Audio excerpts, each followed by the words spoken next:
burada düşmüyor ki. Ya Allah yapsın. Ya Allah.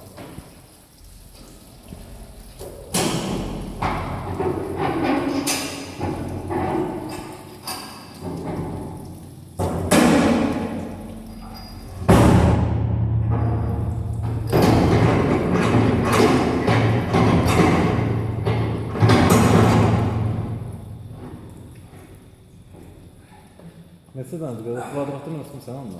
Şimdi bak, ince halılarda O 20 kvadrat. ince halılarda böyle bir aç. Kapat.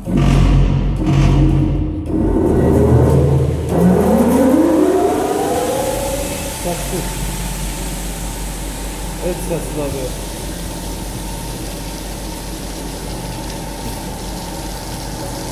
Benim makinelerim sessiz çalışıyor.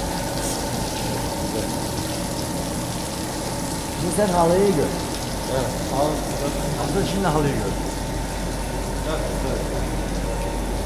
Onun biraz altını kaldır kapansın da su geçsin ondan.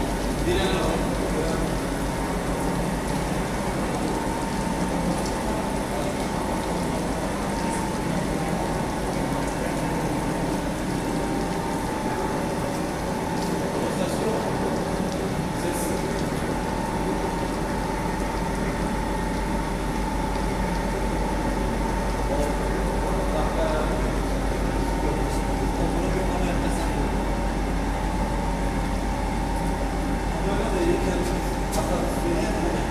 Bu ne kadar böyle